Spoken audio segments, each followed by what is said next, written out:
dipukul tangan Vina patah. Bukan diseret pakai motor, dipukul tangan Vina. Kepalanya sih, Dedek, kepalanya kenapa? Diapain, Dedek? Tadinya dibenturin. Dibenturin mana? Ke motor, terus ke aspal. Eginya tuh mau nolongin, tapi Eginya juga kena.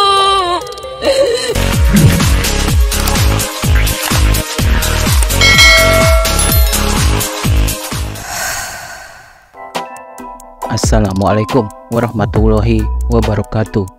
Ketemu lagi di channel ini yang pastinya sudah kalian tunggu-tunggu. Apalagi kalau bukan Opung SG Channel. Viralnya film layar lebar berjudul Vina Sebelum 7 Hari ikut membuat kasus tewasnya Vina jadi terangkat lagi. Pihak keluarga Vina pun angkat bicara dalam podcast milik Denny Sumargo. Seperti diketahui, kejadian Vina yang diperkaos dan dibun-bun oleh 11 remaja pria terjadi pada hari Sabtu, tepatnya di malam minggu pada bulan Agustus 2016 lalu. Kasus tersebut memang sudah lama terjadi, namun yang masih janggal adalah dari 11 pelaku baru tertangkap hanya 8 orang. Sisa 3 orang hingga saat ini belum ditangkap dan masih berkeliaran bebas. Kakak perempuan Vina mengungkapkan bahwa awalnya yang mendatangi keluarga Vina dan menyampaikan bahwa Vina mengalami kecelakaan adalah salah satu pelakunya. Namun pada saat itu pihak keluarga belum mengetahuinya. Salah satu pelaku itu memberitahukan bahwa posisi Vina pada saat itu sudah berada di rumah sakit. Kemudian ayah dan kakek Vina pun kemudian langsung mendatangi rumah sakit tempat Vina dibawa. Sementara ibunda Vina sedang berada di Malaysia bekerja sebagai TKW atau tenaga kerja wanita. Saat di rumah sakit sudah ada polisi yang juga menginformasikan bahwa Vina mengalami kecelakaan. Kemudian sang ayah membawa pulang handphone milik almarhumah Vina. Setelah bertanya kepada salah satu polisi di rumah sakit, sang ayah lalu mendatangi tempat kejadian, yakni di dekat jembatan flyover. Anehnya, saat mendatangi tempat kejadian, ayah Vina malah melihat trotoar dan tiang listrik yang katanya tertabrak oleh motor yang ditumpangi Vina dan kekasihnya Eki. Kondisinya ternyata masih utuh dan tidak ada bagian yang hancur sedikit pun, layaknya habis ditabrak. Dari situ sang ayah mulai meragukan kalau putrinya mengalami kecelakaan. Lalu ayah Vina pun memeriksa motor yang katanya ditumpangi Vina. Ternyata kondisi motor tersebut pun masih utuh. Hanya terlihat sedikit goresan yang memang sudah ada sebelum terjadinya kecelakaan. Bahkan handphone milik almarhumah Vina juga masih utuh dan tidak ada yang retak sedikit pun. Dari situ keluarga mulai curiga kalau sebenarnya Vina dan Eki bukan mengalami kecelakaan, tapi ada kejadian lain yang membuat pasangan muda itu pergi untuk selamanya. Namun kecurigaan tersebut hanya disimpan dalam hati keluarga Vina karena saat itu belum ada bukti dan kesempatan untuk melaporkannya. Barulah dari cerita sang kakak, 3 hari setelah kepergian Vina, teman Vina yang bernama Linda dikabarkan kemasukan roh Vina. Kebetulan kakak laki-laki Linda juga merupakan teman kakak perempuan Vina. Kakak Linda mengabarkan kalau Vina tidak mau keluar dari tubuh Linda sebelum menyampaikan yang sebenarnya. Akhirnya pukul 1 malam sang kakak bersama ayah Vina pun mendatangi rumah Linda. Di sana mereka benar-benar mendengar suara dan tangisan Vina yang keluar dari mulut Linda. Kakak Vina juga sempat merekam suara Vina ketika menceritakan kejadian yang sebenarnya. Setelah bercerita, Vina baru mau pergi dari tubuh Linda. Menurut sang kakak, saat merasuki tubuh Linda, Vina menceritakan kejadian sebenarnya bahwa ia sudah diperkaos oleh 11 orang pemuda.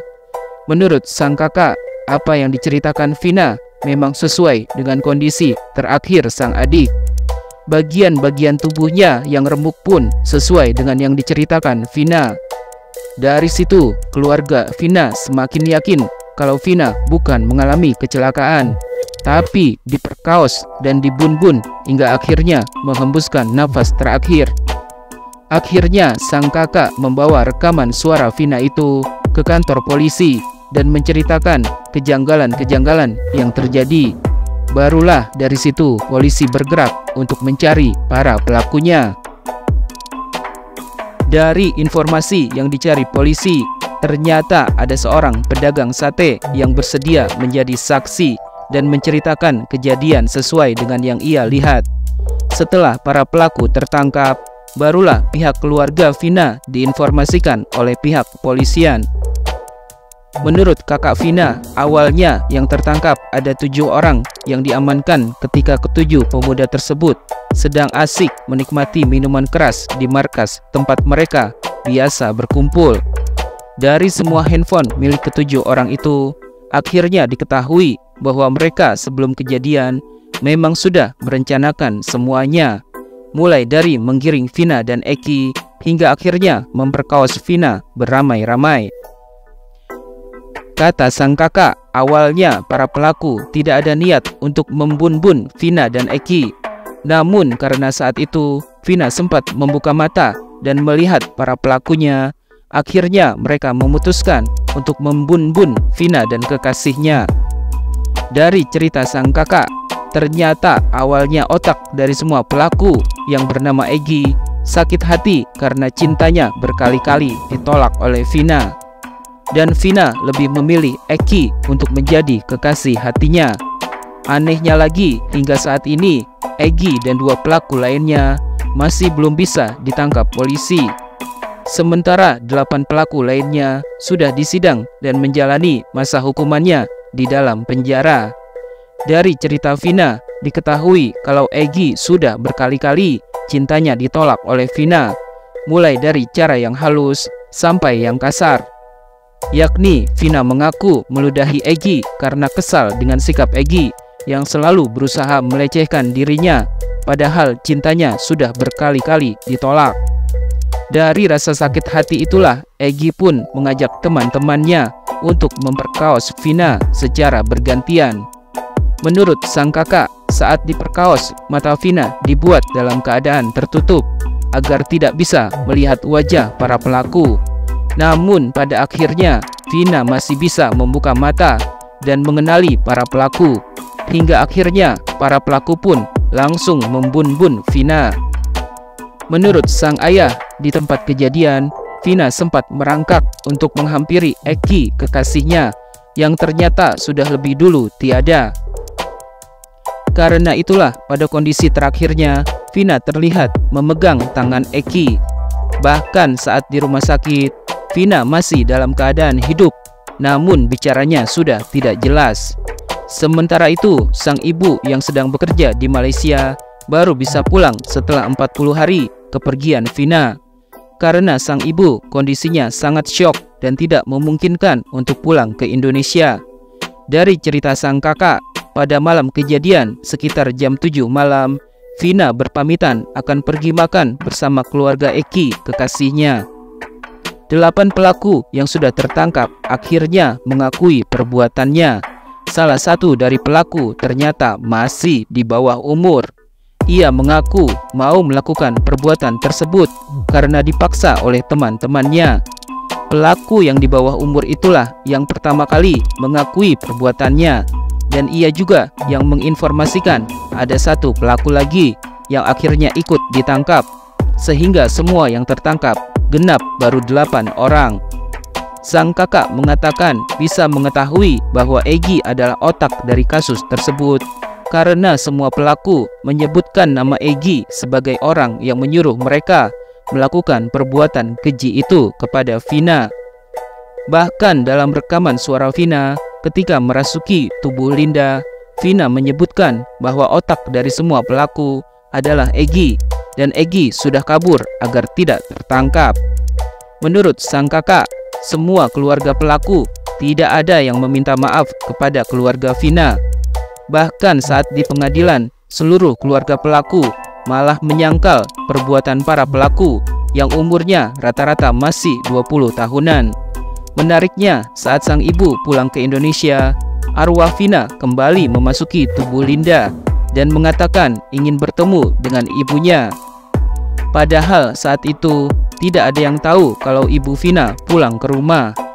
Akhirnya sang kakak bersama ibunya datang ke rumah Linda. Di situ Linda yang sudah dimasuki arwah Vina langsung memeluk ibunya sambil menangis. Vina meminta maaf karena ia belum bisa membahagiakan sang ibu. Vina juga menangis sambil merintih kesakitan.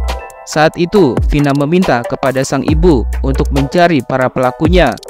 Vina juga memberitahu kalau Egy bukan kabur ke luar negeri seperti kabar yang beredar, tapi Egy sedang berada di Jakarta mengamankan dirinya. Vina juga berteriak mengatakan kalau polisi tidak sanggup mencari Egy, biar ia sendiri yang akan mendatanginya. Sang kakak saat itu menasihati Vina untuk jangan melakukan itu karena ia menggunakan tubuh Linda. Akhirnya Vina menuruti, namun tetap meminta tolong agar Egy dan dua pelaku lainnya bisa ditangkap juga. Sang kakak pun terus mencari informasi tentang Egy dan di mana keberadaannya. Namun sayang, tidak ada satu informasi pun yang didapatnya. Karena semua teman-teman Egy yang sudah tertangkap tidak mau memberitahukan foto Egy ataupun alamat rumahnya. Begitupun dengan polisi yang tidak bisa memberikan informasi apapun soal Egy. Bahkan tidak ada satupun yang mau memberitahu nama lengkap Egy. Padahal polisi sudah menyatakan bahwa masih ada 3 pelaku yang belum ditangkap. Setelah 8 tahun dari kejadian itu, Egy dan 2 pelaku lainnya tetap masih belum tertangkap. Sementara para pelaku lainnya sudah divonis hukuman seumur hidup, kecuali yang di bawah umur kemungkinan saat ini sudah bebas. Sang kakak dan sang ayah juga menceritakan bahwa sebelum diotopsi, arwah Vina sempat meminta tolong bahwa ia tidak bisa melewati pintu karena behel, lensa kontak, dan rambut sambungnya belum dilepas. Saat dilakukan otopsi, akhirnya semuanya dilepas. Kini keluarga Vina meyakini kalau Vina sudah tenang di alam sana, meskipun kasusnya masih ada kejanggalan karena 3 pelakunya belum tertangkap. Keluarga Vina juga bercerita kalau ada orang yang tidak suka kisah Vina difilmkan mendatangi rumah mereka dan marah-marah. Namun keluarga tak mengenal siapa sebenarnya orang tersebut. Selamat jalan Vina dan Egy. Semoga Allah Subhanahu wa Ta'ala menerima amal baik kalian, segala kesalahannya diampuni dan mendapat tempat terbaik di sisi Allah Subhanahu wa Ta'ala. Amin ya robbal alamin.